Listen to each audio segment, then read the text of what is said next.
Hello, I'm Kayiu, and today I'm joined by Simon Williamson, otherwise known as Color Pie Tyrant, and today we're going to be talking about Landslide. So, what is Landslide, Simon?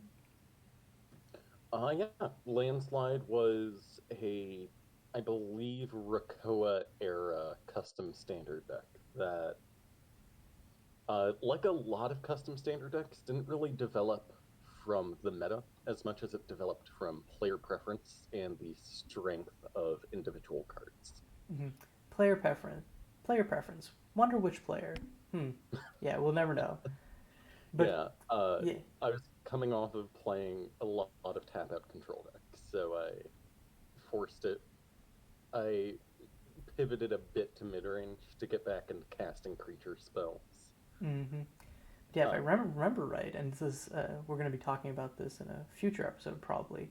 But those tap out control decks were originally Sultai, but the deck we're talking about today, Landslide, is Teamer.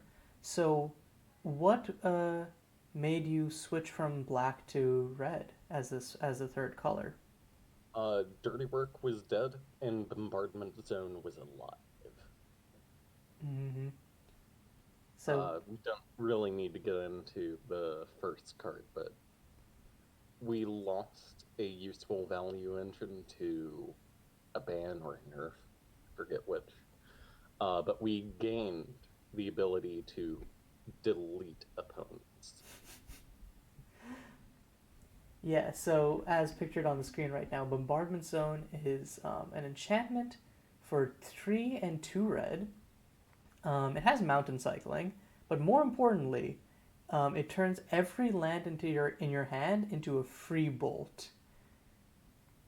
Um, so this was really good at like just coming down, and if you were in a bad position on board, you could clean up. It would basically serve as like a board wipe, um, or in most cases, um, since it Landside was also like reasonably good at like while not controlling the board early, it had like a good thing of like clogging up the board so that you were never like risky like there was very little risk of dying on board, so you could just start chucking lands at face and Oh yeah, basically just kill them. nothing will is more satisfying than dropping a landslide one turn. Your opponent sweats, but then you pass. Mm-hmm. Your opponent doesn't draw the interaction. They play a creature. They think, okay, he doesn't have it. They pass. You draw one card, go, oh, thank Christ.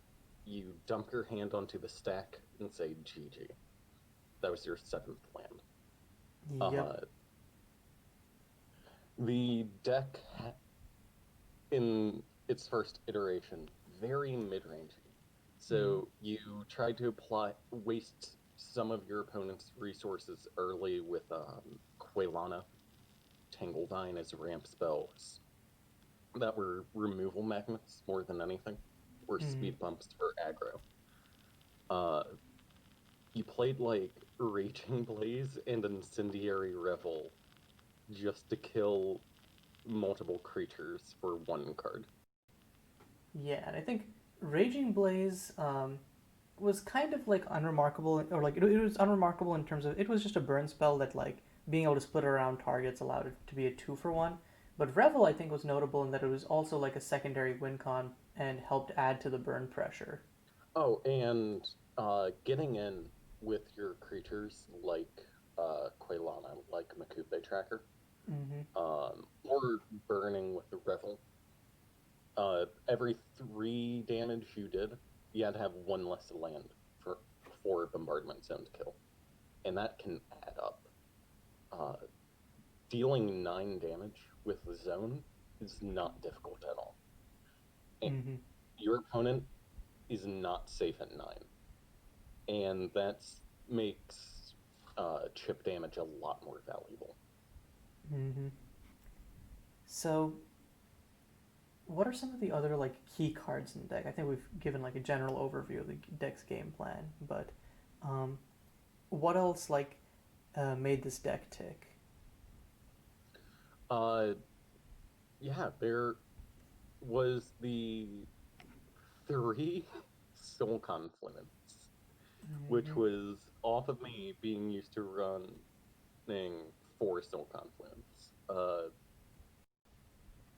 3 Soul Confluence helped it recoup cards, dig for either Bombardment Zone or a Planeswalker it needed to stabilize. Mm-hmm. And it's low secret. It's really easy to get lands off of a Soul Confluence. Yeah, and then Like, like because your really opponent easy. is gonna just be like, hey, I'm gonna put all of the lands in the pile with the one card that I don't, or like I'm gonna put all of the lands in the pile with like the card I don't want them to have, or sorry, the Yeah. card I want them to have. So that way, they if they take the card I don't want them to have, well, they'll have less cards anyways. And you'll be like, okay, I'll just get a bunch of free bolts. Thank you very much. Yeah. The one deep dive acted kind of like a 4th Soul Confluence Mm-hmm. for accruing lands, finding answers. It was just a bit easier to cast. Mm-hmm. Uh, kind of a fun of that, and the Planeswalkers were essential to being able to fight other mid-range decks. And Yeah, famously uh, banned in Custard, Garuk Wildspeaker out here. yeah, Bombardment Landslide, not the reason it was banned, Mm-hmm. despite my best efforts. But Garrick was great here. You Quailana or Farseek into a Garrick, Mm-hmm. and a turn 3 Garrick is not a thing a lot of decks at the time could deal with cleanly. Yeah, You especially can because you untap. usually went turn three Garuk into either like if you don't have any other creatures, then you just immediately create a beast to uh, like even up the board. Otherwise, you just take the free ramp and start dumping your hand, and it's like, oh, okay. And side note, one thing I think would have helped Garrick be easy to deal with if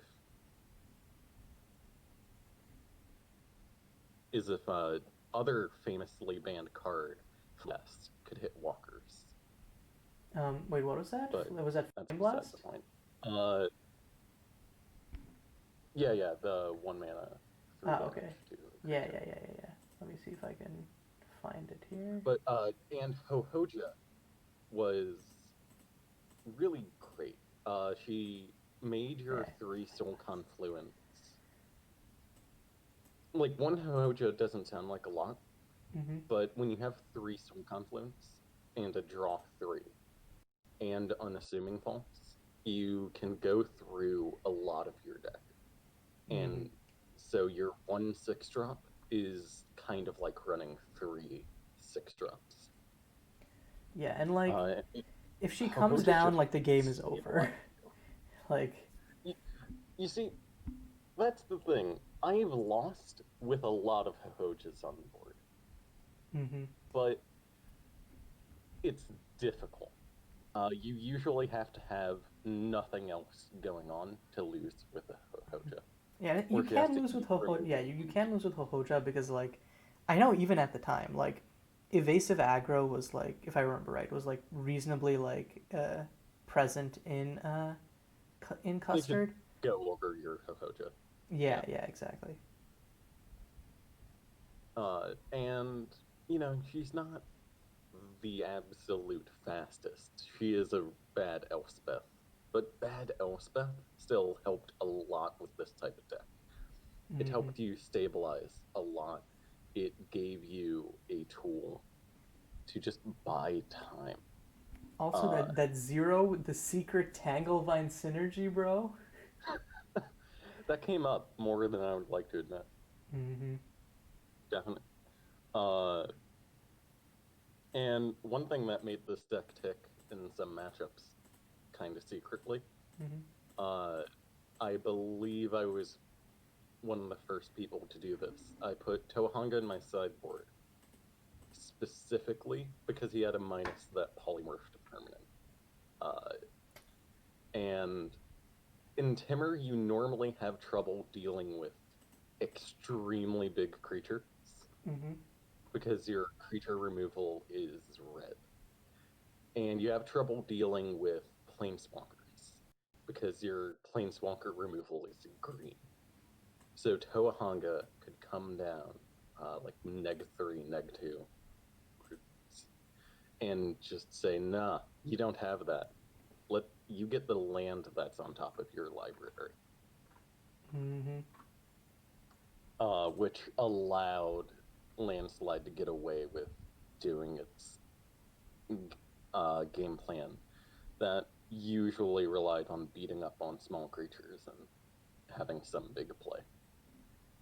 Yeah, like suddenly, like you don't have to be making the biggest play each turn if you can, if your opponent like, because sometimes your opponent will just have like one big play, and then it's like, oh, well, crap. But then Tohanga kind of evened that out.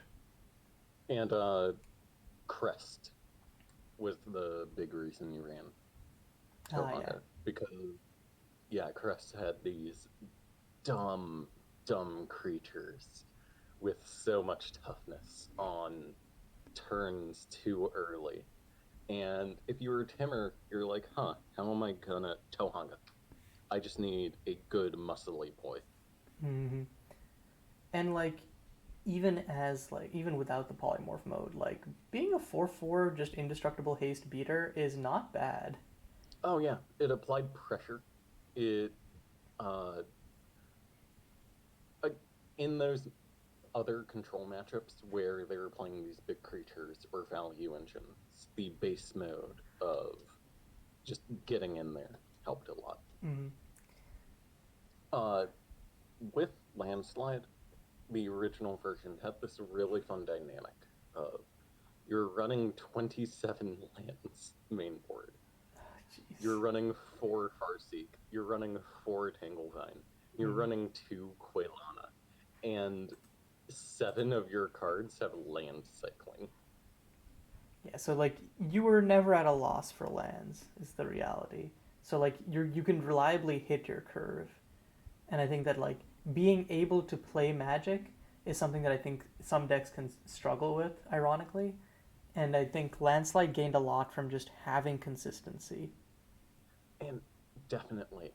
And there's also these fun moments of, because you have so many lands, playing your on curve 5-drop just off of hitting your land drops Mm-hmm. and still having a lush selection of lands in hand to use as a resource later. Mm-hmm. It really was uh, it was a failed mid-range deck because it didn't have that proactive aggro game plan. It couldn't erase, but it was the start of a more successful control deck. Yeah, like all of the 2 drops were rampy in some way. Like on whether it was like Sylvan Ritualist, Enteraki Emissary, Farseek, we've all talked about. But like, um, I can't help but wonder like, but like I guess it really needed that ramp to like do its thing. But like a few Spore Flow Protectors might have been an interesting Well, and include. that's when we get into the next permutation of the deck, where Garruk was banned, Mm-hmm. Airlu was added to the format, and Airlu being added to the format meant we had a new tool for slower decks to win the game out of nowhere. Mm-hmm. Oh yeah, Contract. yeah, he's a tool, all right, for sure. The infamous Lazer's Conjuring. Mm-hmm. Also, I think I grabbed the wrong picture here. It shows blue, blue, blue, but the original version was just blue, blue X. So, Yes, and it was later nerfed to X blue blue blue. mm-hmm. And uh, the deck still played fine after that. Yeah, I want This to just deck like wasn't quickly highlight one of stupid. one of my favorite cute interactions with Lazer's Conjuring, which I think was something that came up a lot, and I don't think it has like come up since. It's Leafy Companion. Yes. I got made fun of for running Leafy Companion in the original Landslide, the pre-Airlu Landslide list. Mm-hmm. Because it's just a 2/2 that draws you a land. What are you doing? But when you say Lazaire's Conjuring X equals 5 and flicker your leafy companion 5 times, Mm-hmm. people sweat Cause, yeah, cause because they know suddenly you're it's like, coming from oh, the my untap. dead draws are not so dead. Oh, suddenly if I have a bombardment, you're just dead. Well, and Conjuring being an instant, you do that on their instant. They know you're going to cast a zone on the untap. Mm-hmm. Yeah, and like Lazaire's Conjuring, other targets included the classic Auspicial Sphinx, the which I think was probably one of like the better, uh, just like better like flicker slash mid range targets for a while until we got like some later sets. Um, which was basically just like Leafy Companion on steroids because it's like, oh, okay, not only can I dig for any number of lands I want, I will also dig for Bombardment Zone in the process. Oh, So, absolutely. And it had 5 toughness. yeah, which was super relevant against like both aggro and the removal in the format at the time, if I remember right. Yeah, like red decks had to 2-for-1 themselves to deal with the Mm. Sphinx. Which made Sphinx effectively a 3 for 1 or more if you let it stick around. Conjure of Old Magic, Of course. being an Ewit, let you do some dumb things. Entourage Emissary, sometimes you just needed to ramp. Uh, and this version of the deck, Is Landslide, Mm-hmm. uh, had a reputation among some players for just terrifying them. Uh, Hmm. I Yeah, remember some that players. Yeah. it was All Who Wander who would not play against me, not because he hated the deck, not because he thought it was broken or didn't like me. He was just too nervous Oh man, I because don't there's remember a that lot at of all. tension in the deck. Yeah, it was just one time, but Mm. there's a lot of tension. I mean, sometimes they play like an acidic slime too early and put you off your mana. Sometimes they play an acidic slime that doesn't hit your land, it hits your enchantment. Mm-hmm. But then it blows up all your lands later with a conjuring. Mm-hmm. Sometimes you're afraid of Leafy Companion because you're pretty sure your opponent has a conjuring and bombardment zone in hand. Mm-hmm. So if you let that companion stay, it's going to kill you, despite being a 2/2. that, that's my favorite part. Like it made this really unassuming good boy into the harbinger of your demise. Yeah, like you let the 2/2 stick around one time, and then you realize later what that dog is capable Mm-hmm. Um. So, of. I think I have like one more card to talk about specifically, um, and that is Mokupe Tracker because I think that this was one of the few decks I think that really made full use of that card. So, do you want to talk about it real quick? Yeah. The original version deck played a card called Mokupe Tracker. Uh, 2 green for, I believe, a 5/4. Yep. Uh, yeah, with forced cycling for 2 generic. I'm reciting this for myself. I understand it's on the screen. And if it would get hit by a spell, you can bounce a land, or you can put a land onto the field to return it to hand. It was that ability, that like pseudo hexproof, first seen on a Lorado card, is so much weaker than you think it is. Uh, you're mostly playing this for a pile of stats that land cycles, and that was great in the earlier version of the deck where it needed piles of stats to apply pressure. Mm-hmm.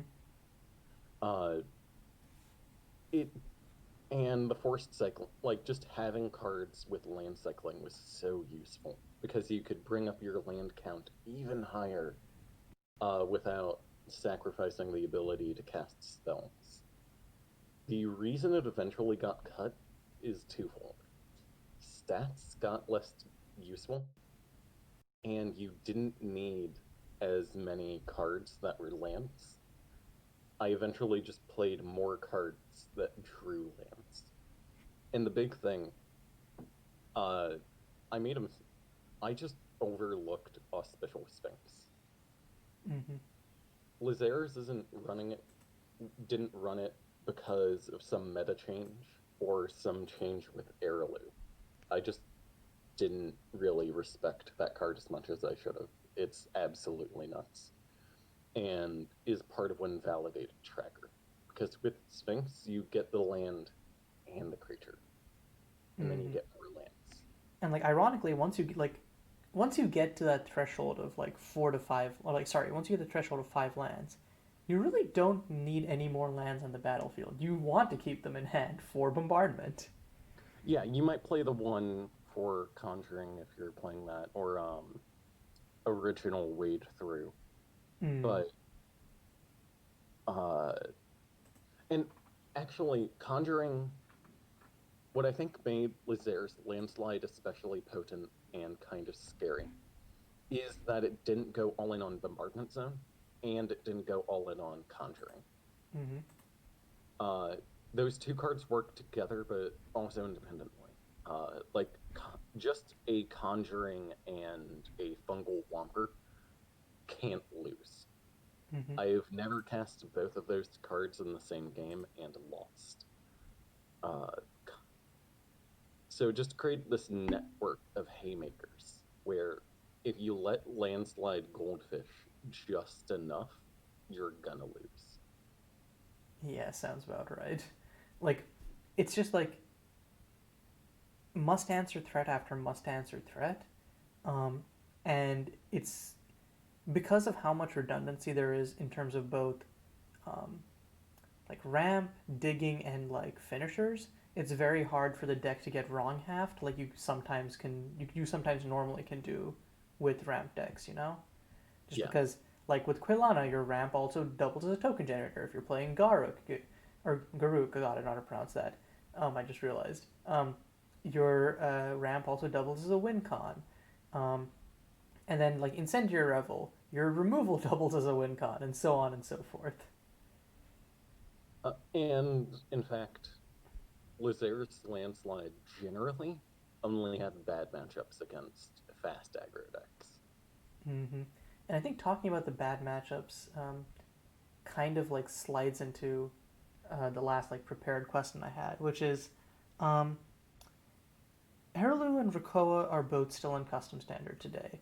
Um, you meant like there have been some nerfs and some rotations, but I think most of the cards that rotated out fulfill a similar function. And even though there was a nerf to Lazer's Conjuring, you said the deck played much the same um, Yeah. afterwards. So, what factors do you think led to the decline of popularity of Landslide, both for yourself and why no one else picked it up? Uh, I believe it was after we added Heirloom. The set after Heirloom. There Mm-hmm. were just better things. The format got faster, Mm-hmm. Was it and set after Erlu's Scriptures, I think? I believe it was Scriptures. Mm-hmm. Yeah, Uh, Scriptures really upped the ante for custom standard power level. the aggro decks got hard because what Landslide generally did was it didn't answer aggro, it gave aggro speed bumps. Mm-hmm. And cards like Anculum, just a 3-drop that drained 3. While it made Conjuring more powerful, it made this deck, which abused Conjuring, in part because of the slow aggro decks, harder to do because it enabled those aggro decks to go over it so much. Mm-hmm. Other Conjuring decks also got better at doing the same thing because of Anculum. Like you could use more straightforward lines. You had creatures that drained Honeydew. You It's like had border makers, yeah. So yeah, like you, border makers. I remember, yeah, there was like the old list where it was like mono black splash white for border makers, and you had Brutish Buhaya, Tempered Onkelim, and border makers as drainers. That one didn't even run Lazar's Conjuring, but there have been like variations on that list that did. Yeah, and basically just lost its niche, and because the meta evolved. It's not a bad thing, Mm-hmm. but other decks filled the same role it could have better, and the bad matchups just got so much worse. Mm-hmm. So, what do you think it would take um, for a deck like Landslide to like pop up again? Like, let's say like in any custom format meta, like what are the key elements to have a Landslide deck, both in the surrounding meta and in the card choices for the deck itself? I think the card choices for the deck itself, you just need two things really. You need uh, a swath of card selection to enable the deck to do so many things when it needs to, Mm-hmm. and you need a some kind of late game threat that ends the game like that, that creates that must answer tension and steals the game on its own. Uh, the rest, everything else, the ramp, the interaction, the creatures, if you run those, interchangeable. And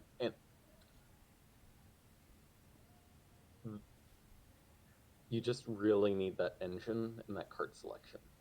Gotcha, gotcha. For the meta itself, I just really praise on grindy decks, on mid-range decks, things that don't seal the deal, or it preys on the interaction of control decks that don't line up against its answer.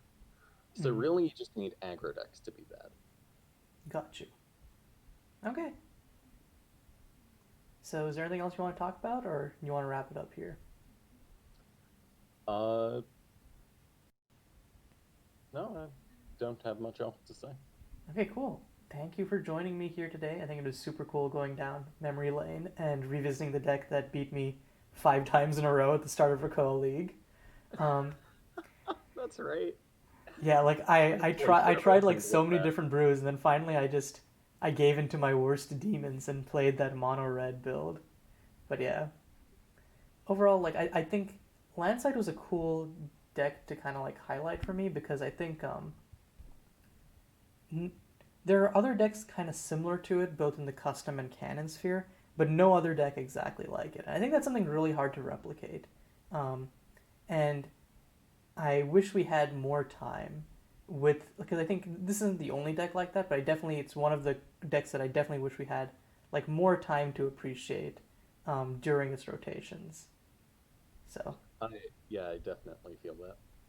It just let me discard lands to burn players, but on good cards instead of bad cards. just print it into Myriad.